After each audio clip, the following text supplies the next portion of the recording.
Well, friends, buckle your seatbelts. We have good work in front of us in the rest of our time together. I would like to invite the chair of the Policy and Reference Committee, Ms. Laura Rosembisa, to present our 4 public statements, and we have 18 resolutions.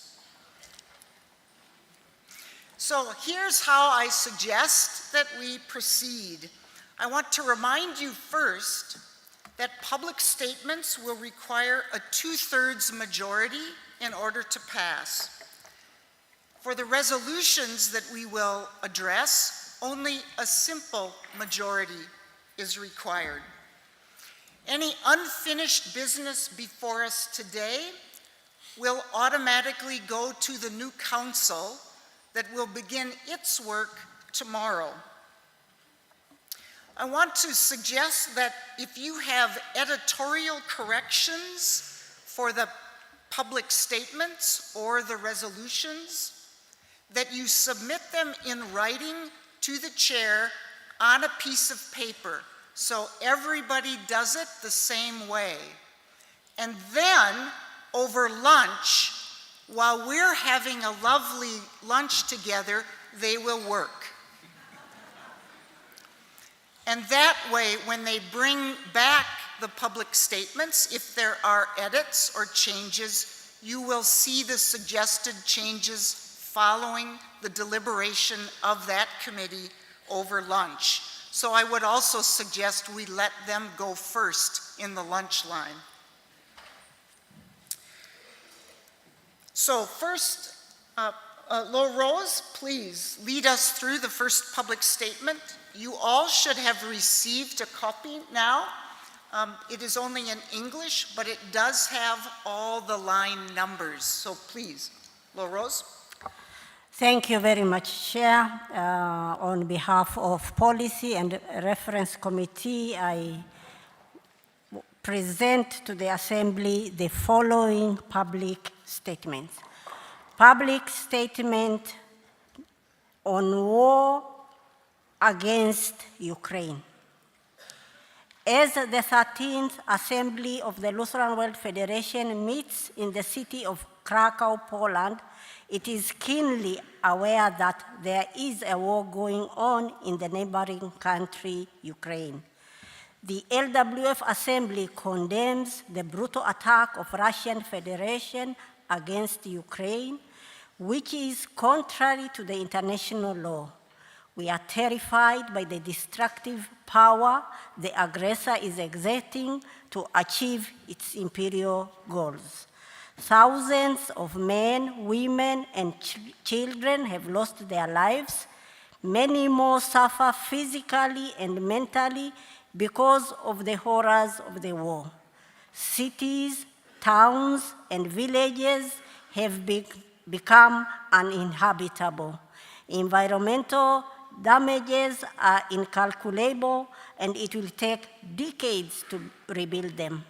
Once again, the sexual violence against women and also men has become a weapon of war.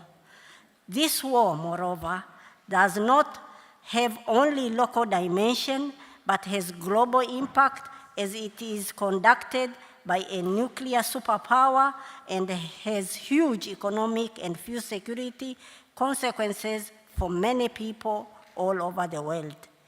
We strongly condemn the imperialist ideology that the aggressor uses to justify its attack. We oppose all attitudes that consider some states entitled to include others into their spheres of influence, be it in Africa, South and Central America, Asia, or Eastern Europe. We are shocked by the fact that some Christian churches adopt this ideology and misuses their authority to justify aggression. Once again, there is an existential threat of nuclear war.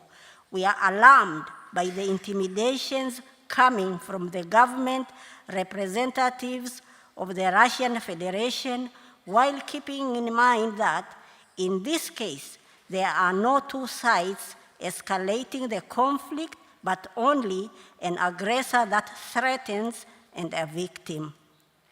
We therefore ask the member churches to continue to pray for peace, not only a ceasefire, but a peace that would be just. We recall the statement on peace and justice from LWF 1984 Assembly in Budapest, Hungary. We ask the member churches to include in their prayers also those living in Russia and Belarus who are being persecuted for their anti-war and anti-imperialist stances.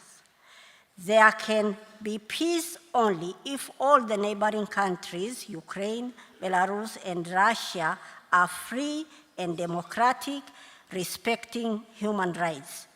We stand in solidarity with all who suffer from the war, including our sisters and brothers from the German Evangelical Lutheran Church in Ukraine. We support the member churches who are helping the people of Ukraine and who have opened their hearts for all those who had to flee the war, not forgetting the refugees from other parts of the world. We, at the same time, do not forget the vast suffering caused by wars and conflicts all over the world. The same mechanisms of evil are at work there as in the case of the war against Ukraine. We therefore, as LWF Assembly, stand in solidarity and pray for the victims of all armed conflict in the world. The LWF Assembly calls on, number one, Russia to end its war against Ukraine and cease weaponizing the food supply chains, especially to countries in the global south.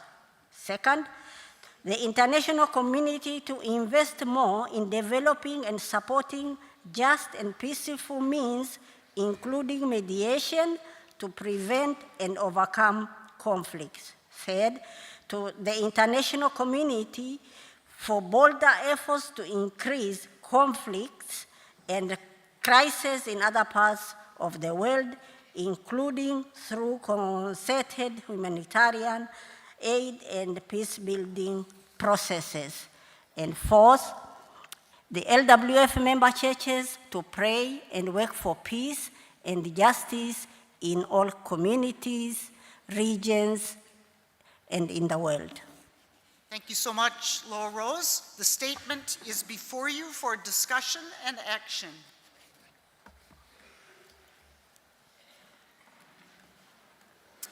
I don't see anyone moving to a microphone.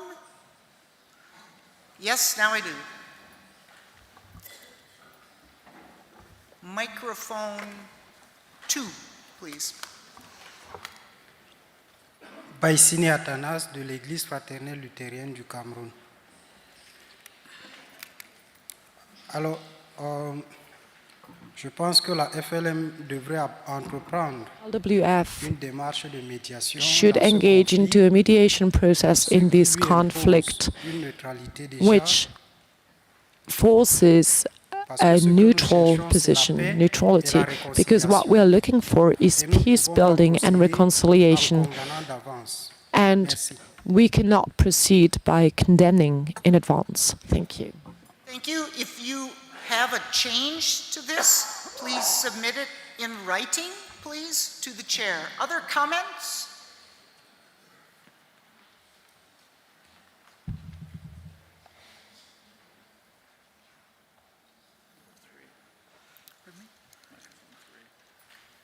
Yes, please, microphone 3, thank you. My name is Árni Þór Þórsson of the Evangelical Lutheran Church of Iceland. I will be speaking in English.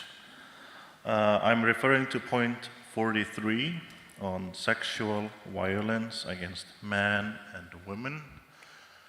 I think we should include sexual violence also against children. Thank you. Thank you. Other comments?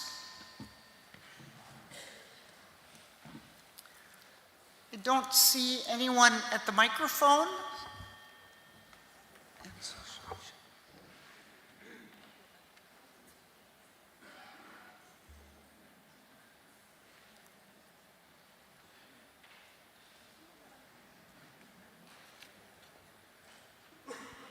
ask you, Laurel Rose, if there are any comments that are submitted in writing, your committee will take action on those and bring any changes the committee has determined. Can we move to the second public statement, Christian presence in the Holy Land? Thank you, Chair.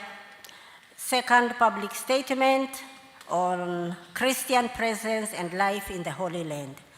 The 13th Assembly of the LWF is deeply concerned by the continuing violence, hatred, and loss of lives in the Holy Land. 2023 is already one of the most violent and deadly years in the last 2 decades on the West Bank, fueled by extremist policies violating human rights and human dignity for all affected. According to the United Nations, there have been over 200 Palestinians and nearly 30 Israelis fatalities in the West Bank and Israel thus far this year, already surpassing 2022 annual figures and the highest figure since 2005. The situation of Christians in the Holy Land has significantly deteriorated over the past years. There has been an increase in anti-Christian attacks by Jewish extremists and militant groups, including harassment of clergy and vandalizing of church property. Access to holy sites have repeatedly been restricted for both Christians and Muslim Palestinians.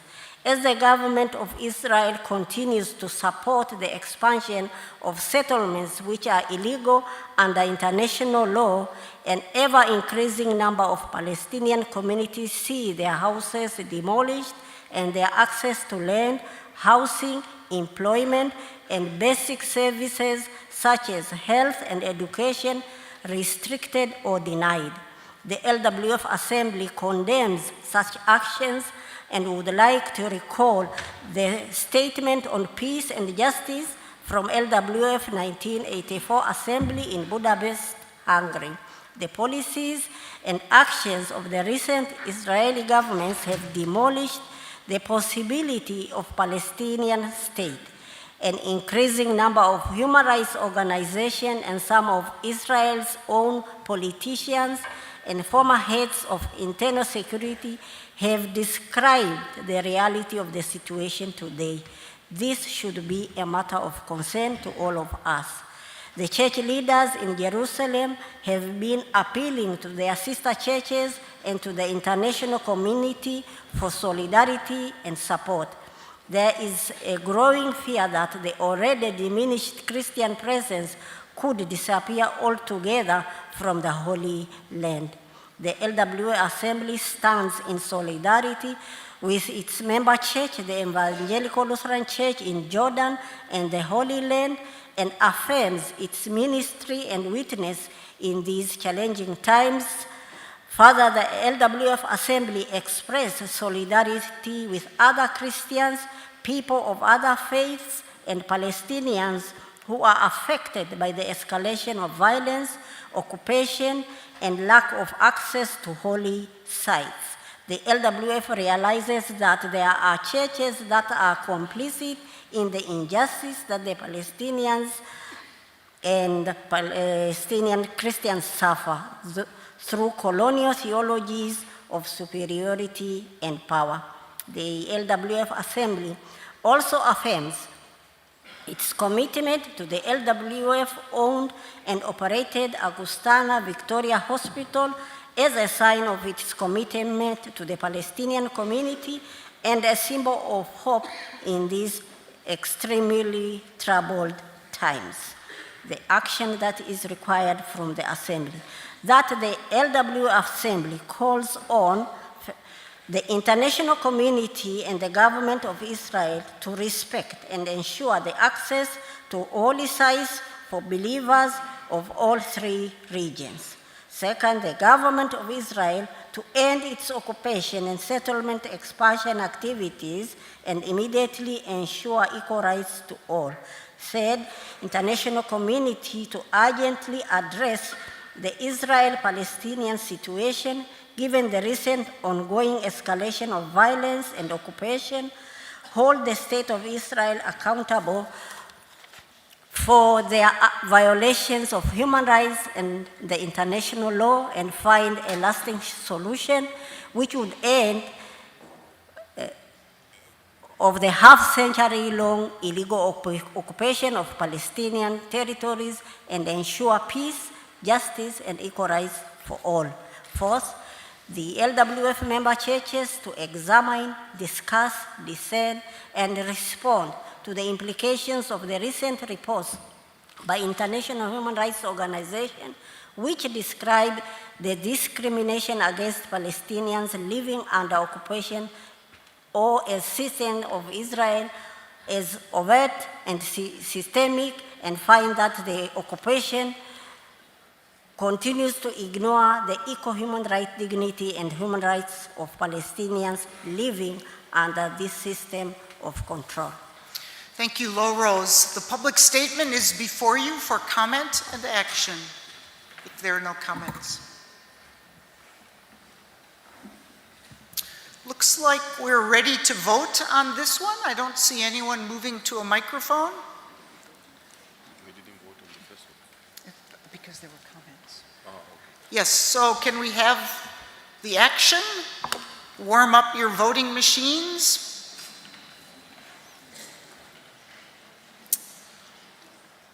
For or against, begin voting now, please.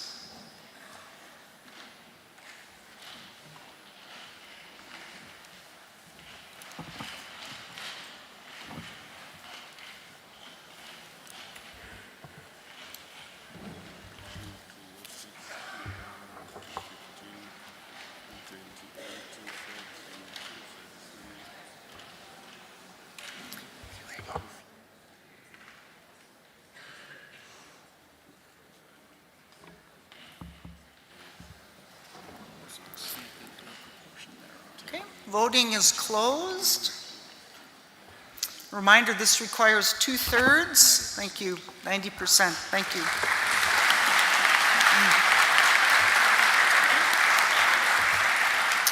Thank you so much. And our third public statement. Public statement on religious and ethnic minorities in Asia. The Lutheran World Federation Assembly expresses its solidarity with member churches who are living as minorities, especially in the Asian region. The LWF Assembly stands and expresses its deep concern to all the suffering and violence the Christian minorities in their own countries are facing. Recognizing their witnesses and ministries, the Dalits and the Adivasis in India, some of whom are members of our own churches, have long been marginalized and oppressed under structural systems that have been designed to exclude them. Like many other marginalized groups, the Dalits and the Adivasis are affected by numerous challenges, including violations of their human rights and dignity, environmental disasters, and poverty, among others. We note particularly that their freedom of religion or belief has in the recent past been severely diminished. Apart from their struggles, the Dalit and the Adivasis communities offer a rich tapestry of egalitarian culture that we can all learn from. Their deep-rooted connection to the earth and harmony with nature is a lesson in sustainable living, especially in these ecologically challenging times. The LWF Assembly calls, 1, on member churches to continue standing in solidarity and act upon injustice happening to any member church facing any kind of violence due to its minority. Second, on the government of India to ensure the protection of human rights, justice, and dignity for the Dalits and the Adivasis. Third, on the LWF member churches to stand in solidarity and support Dalits and Adivasi sisters and brothers in their ministries, including through continued advocacy at all levels. Thank you, Lo Rose. This public statement is before you for discussion and/or action.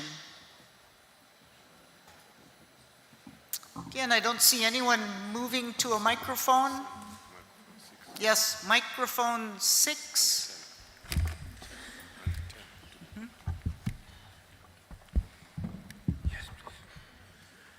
My name is Tor B. Jørgensen. I'm the Bishop of the Lutheran Church in Great Britain, and I speak in English. I only wanted to remind us, and I think the paragraphs are good enough on that, but just this morning we got a new message of Christian communities in Pakistan, where houses are burned and people are asked to flee. And I hope that the message here is clear enough, since there are paragraphs here which are very clearly on some specific items, that is not excluding other places where this is a big, big issue. I have no suggestion to change it, but only to remind us that this is more than the examples mentioned. It is the general sentence in the first part here, which is very important. Yes, thank you. Thank you. Microphone 10. My name is Chris Sumitabai Kirkita. Belong to Gosnor Evangelical Lutheran Church. There is a concern there. I think I forgot the point number. Okay.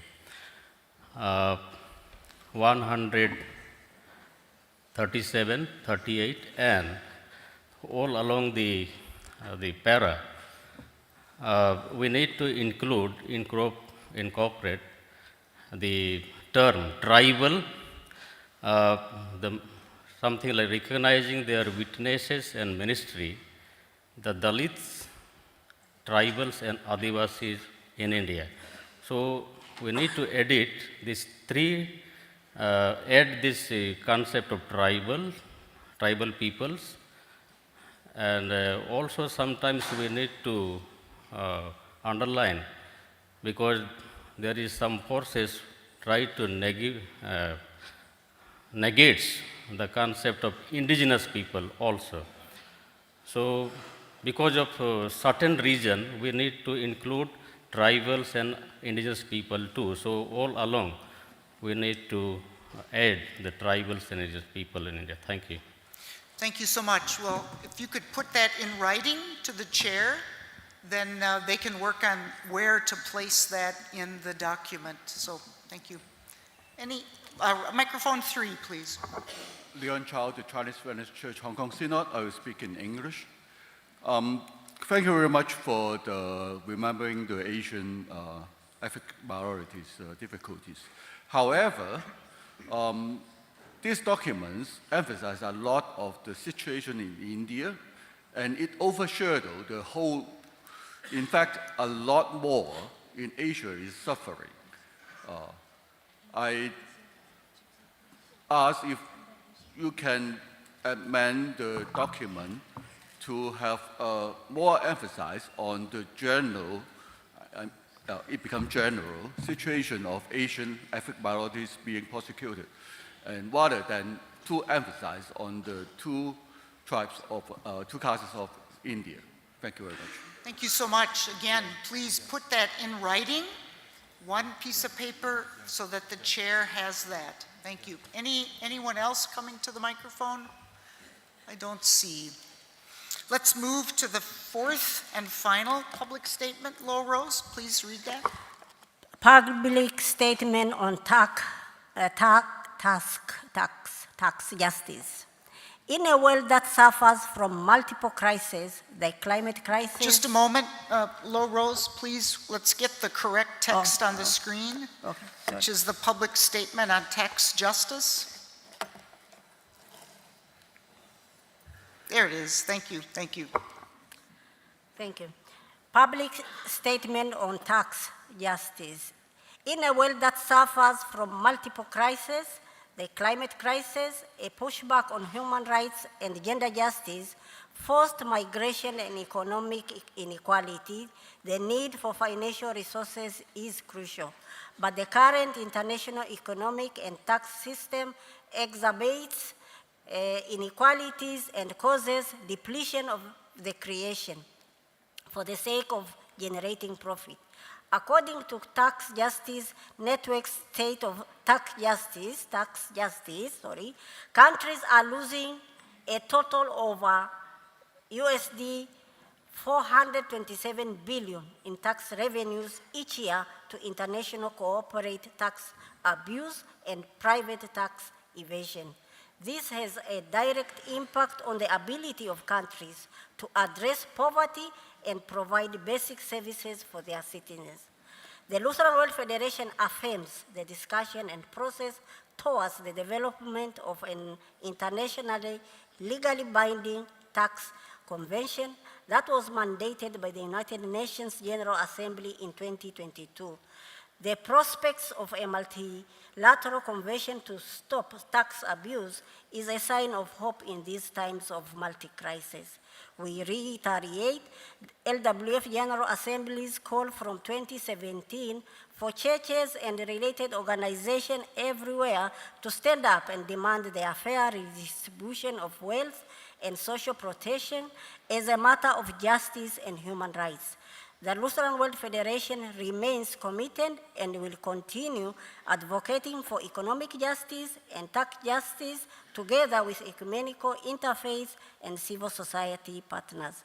We further call on member churches to embody hope in the public space through calling for a new international financial and economic architecture through demanding an inclusive, democratic, and legally binding global tax convention. As the world's leaders are gathered in New York for the 2023 UN General Assembly and the Sustainable Development Goals Summit, the Lutheran World Federation Assembly calls on the member states of the United Nations to, first, expedite the process of developing the proposed legally binding UN Convention on tax, ensuring that it is fair, just, and equitable. Second, ensure the meaningful participation and contribution of civil society, including churches and other faith communities in the process of drafting the proposed tax convention. Thank you so much, Laurel Rose. This public statement is now before you for discussion and/or action. I don't see, yes. Jerzy, please. Jerzy Sojka from the Evangelical Church of Augsburg Confession in Poland, but I am actually here as the member of the committee, which was, I would like to make you, Madam Chair, and also Madam Chair of our committee, make aware that we get a friendly amendment via email from Anne-Greta Larsen, one of the advisors of our assembly, which suggests that the quota in the line 160, which reads 427, should be changed into 480 million, and that is confirmed with the certain data, and I think we should consider it as a friendly amendment to the text. I defer to the chair and the committee for that. Thank you. Chair is convivial this morning. Good. Any other speaking to the public statement? Looks like we are ready to vote. If we could pull that up. And a reminder, 2/3 is required. Let's get the resolution before us. There we are. 4. Begin voting now, please.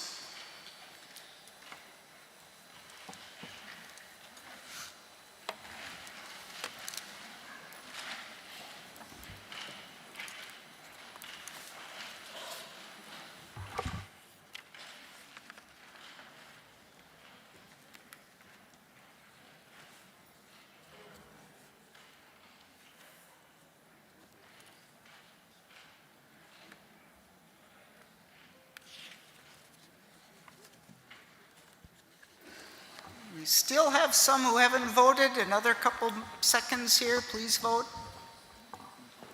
And now voting is closed. And let's show, yes, that meets the 2/3. Thank you. So just a reminder on the other two public statements, the committee will work over lunch, and then you'll have a chance to vote on that after lunch. I want to move into the resolutions now, and because the Assembly only acts on the resolved, on the action items, I'm going to suggest, Madam Chair, that we only read the action items and not the whole preamble, in order to give the Assembly time to discuss the substance of the actions. So please lead us through the first resolution, just the actions. The LWF Assembly resolves as follows. 1. To affirm the solidarity with which the LWF responded to the pandemic, particularly through the Rapid Response Fund, theological reflection, and advocacy. 2nd, to call upon the LWF Communion Office to identify and continue to implement those commitments that were made at the 12th Assembly and provide a report to the Council by 2024. 3rd, to encourage member churches to implement the resolutions that will be identified in the report. Thank you. This action is before you for discussion and/or action. I see no one moving to a microphone, so let us get the vote before us. Can we put the action before us? There we are. Voting opens now.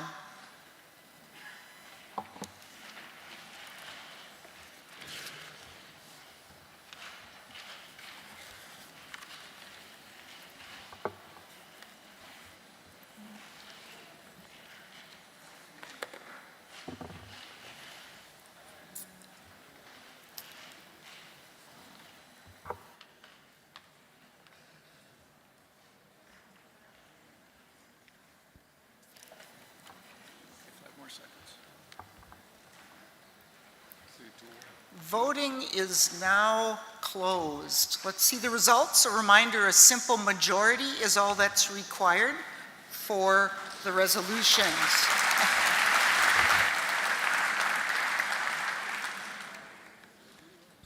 Please continue, Laura Rose.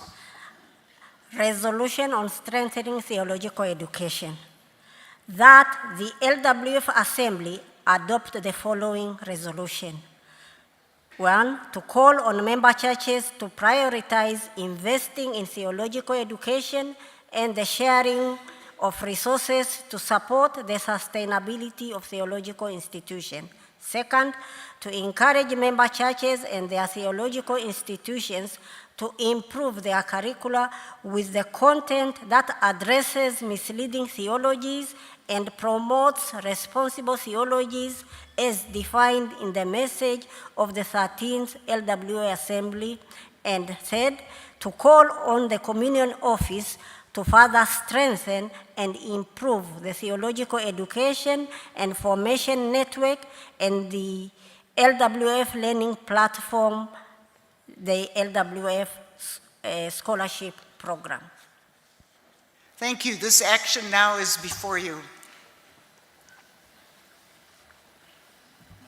Microphone 6. Thank you. My name is Erik Sjöstrand from Church of Sweden. I will talk in English. I would like to propose an amendment to the third article here that would then read, to call on the Communion Office to develop the LWF's role as a spider in the web and then to further strengthen and improve. I think it would be good for the Assembly to emphasize that here we need to draw on our own resources as churches and our own knowledge, and not develop too many new LWF-run projects. Did I understand you to say a spider as a web for the Communion Office? Spider in the web. In the web. Please submit that in writing to the chair. Yep. I have to see it for myself.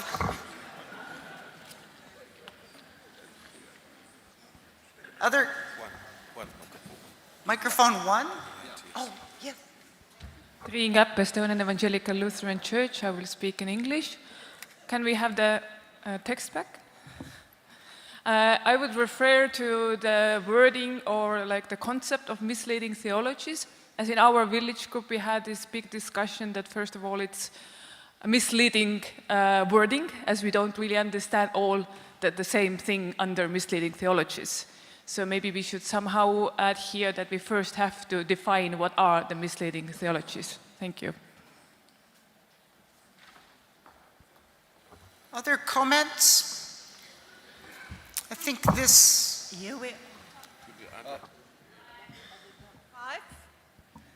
Microphone 5. Oh, yes, Renelle. Sorry, you are at the highest heavens up there.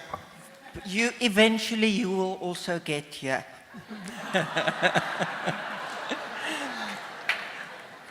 I am Runel Besuinet from the South African Lutheran Churches, Evangelical Lutheran Churches, the Cape Church.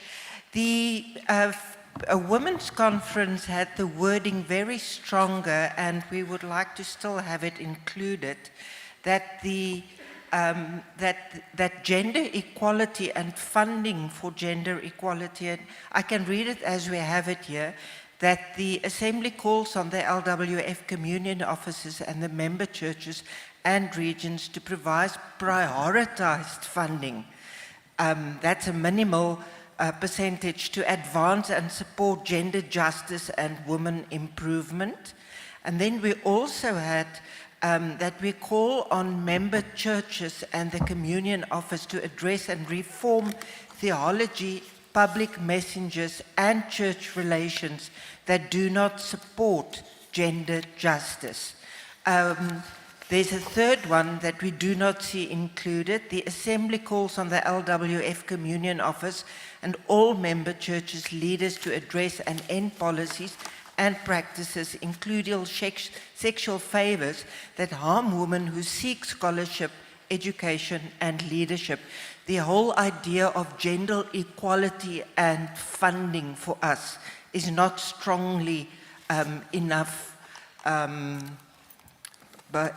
enforced. If it's possible, if we can just talk about that as well. Yes, could you put that in writing, Renelle? We've got it. And, Yeah. and hand it to a steward so that it can be delivered to the chair? Thank you. Will do. Thank you. Good. I don't see anyone else moving to a microphone. Madam Chair, it sounds like there's a little bit of work the committee can fuss with over lunch on this. I hope you have a long lunch because we continue to send things your way. Can you lead us? I suggest to the Assembly we take another 5 minutes and maybe tackle the next resolution just to get these before you, and then our musicians will come with a very brief prayer so that you can go to lunch. But Laura Rose, the next resolution on the study processes in theology. Theology is always better before lunch, I think. That the LWF Assembly adopt the following resolution. 1. Call on the Council to initiate and the Communion Office to develop and implement the following study processes. Theologies of the Cross for the 21st century, the relevance of the Augsburg Confession for contextual realities of member churches, emphasis on gender justice and ecumenical approach. Peace and reconciliation in context of conflict and in times of war. The identity, role, and participation of men in the life of the church and society, and the theological framework in the context of persons with disabilities.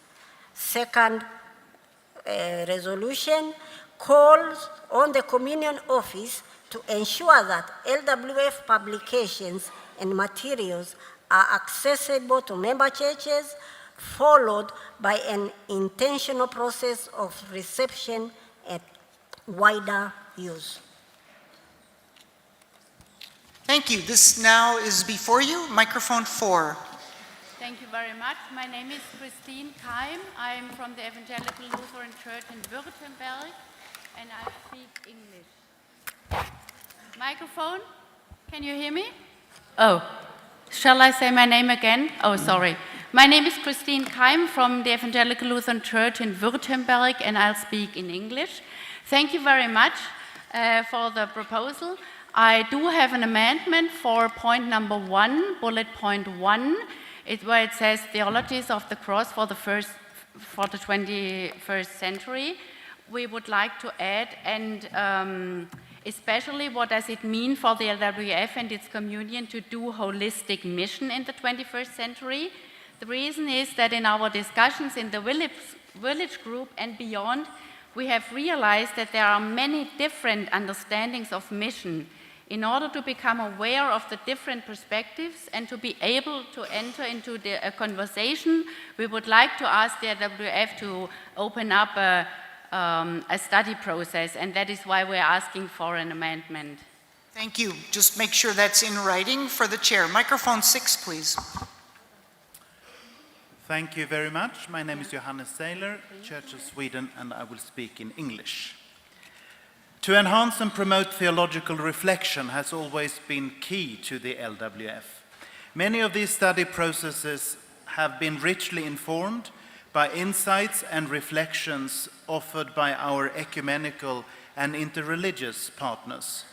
I affirm the overall intention in the resolution, but I would like to see explicit references to a broad ecumenical and interreligious participation in these processes. Therefore, I would like the first point of action to read as follows, and the very first line, 239240. Call on the Council to initiate and Communion Office to develop and implement the following study processes, and for these to include ecumenical and interreligious engagement. Thank you.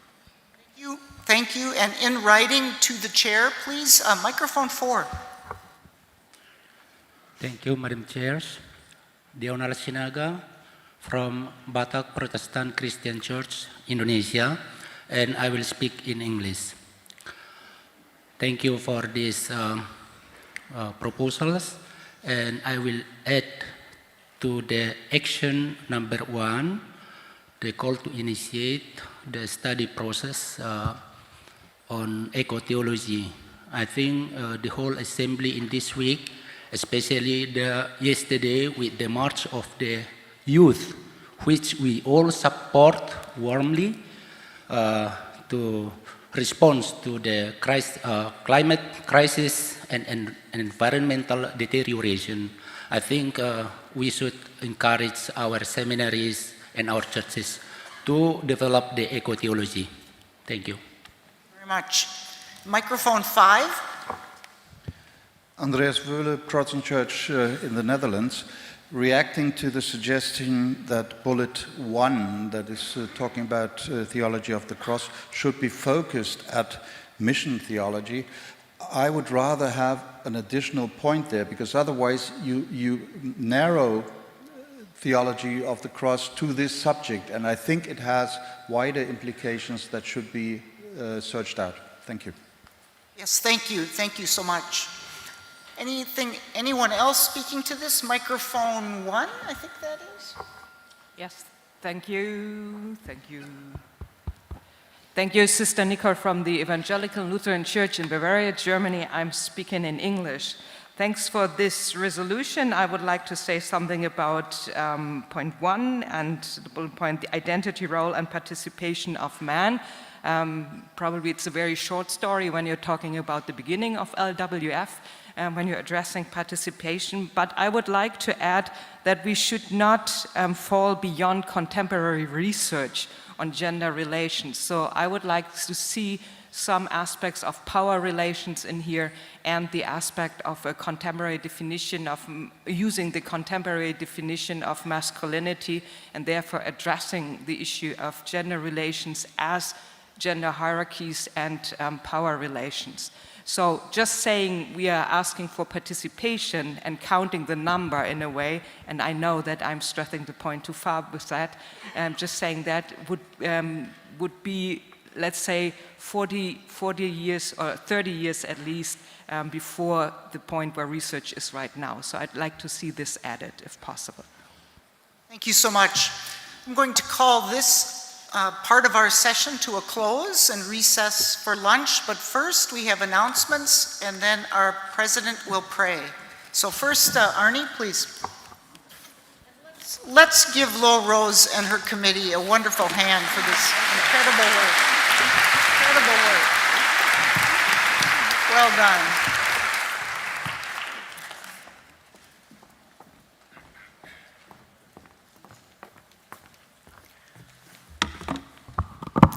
Good afternoon.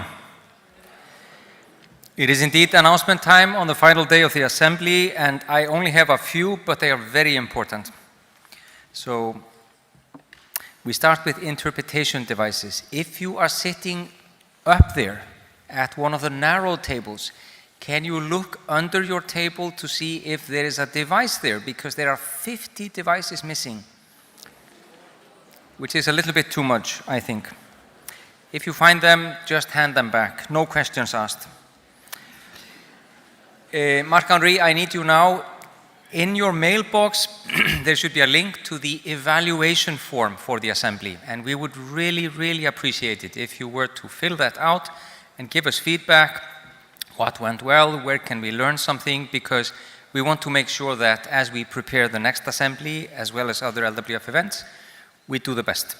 So there should be a slide with a QR code, which is coming soon. And I will not talk slower. It'll come when it comes, or we bring it up in the last announcements section, which is later.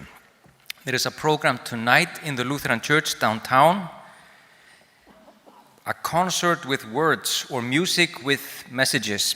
And you are welcome, provided that we have finished at 7 p.m. to visit it and join and listen to the parish choir and the children choir and some inspiring speakers. This could be a wonderful way to wrap up the day.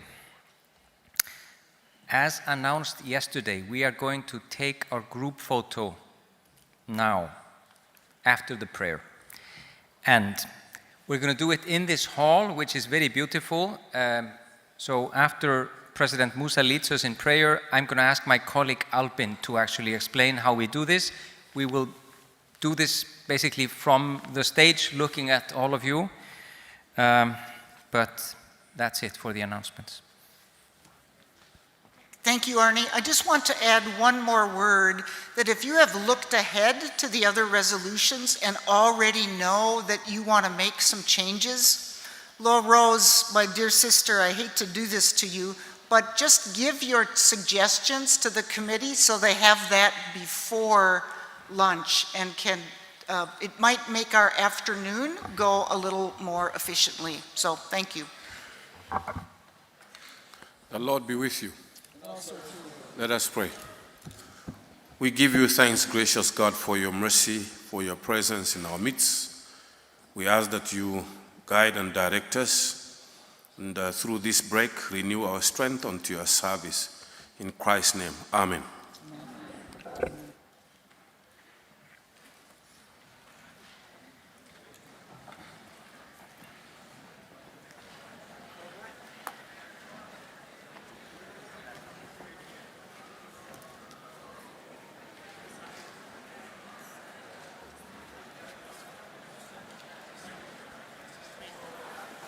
And please return at 2:45. 2:45, right? 2:45.